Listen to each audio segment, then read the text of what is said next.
En este vídeo vamos a dar comienzo a la serie donde te voy a explicar todo lo relacionado con la inversión en ETFs, qué son, tipos de ETF, cómo invertir en ellos, cuáles son los mejores, etc. Así que empezamos con este primer vídeo, con lo más fundamental, entender bien de una vez por todas qué es exactamente un ETF. Comenzamos.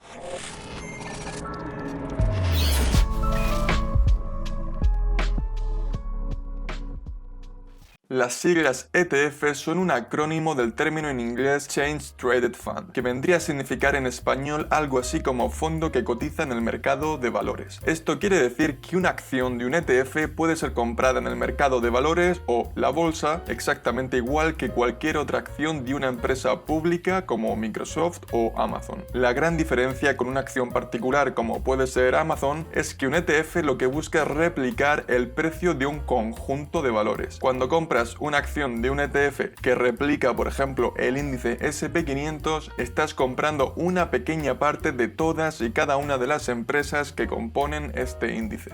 Pero no necesariamente un ETF se tiene que dedicar a replicar un determinado índice como el SP500 o el Dow Jones. También existen ETFs dedicados a determinadas industrias, como podría ser la farmacéutica. Si nos fijamos en este ETF que he cogido como ejemplo, al comprar una de sus acciones estarías comprando un conjunto de empresas pertenecientes a este sector, como Pfizer, Johnson & Johnson, etc. Y de esta manera podríamos encontrar ETFs de prácticamente de todo, cualquier sector, cualquier industria, materias primas o incluso divisas. Y llegados a este punto es muy posible que si ya has investigado algo sobre inversiones te surja la siguiente pregunta. Entonces, ¿un ETF es lo mismo que un fondo de inversión? Y la respuesta es que son bastante parecidos, pero desde mi punto de vista existen dos grandes diferencias. Un ETF cotiza dentro del mercado de valores y puede ser comprado como una acción normal, mientras que los fondos de inversión solo se puede operar una vez por día cuando el mercado ya ha cerrado.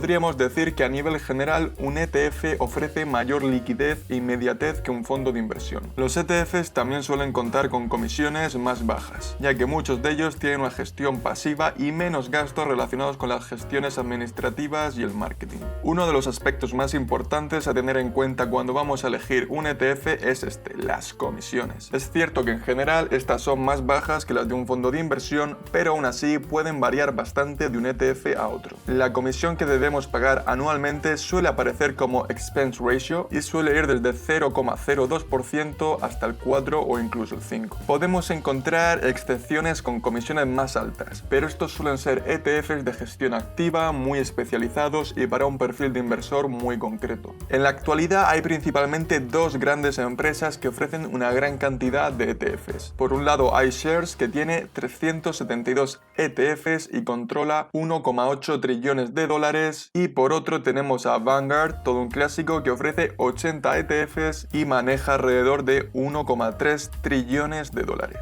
Y nada señores, esto ha sido todo en este primer vídeo, pero no te pierdas el resto de vídeos de la serie porque te voy a enseñar distintos tipos de ETF, dónde encontrar información sobre estos, cómo invertir en ello, cuáles son los más interesantes y muchas cosas más. Espero que te haya gustado y como siempre nos vemos.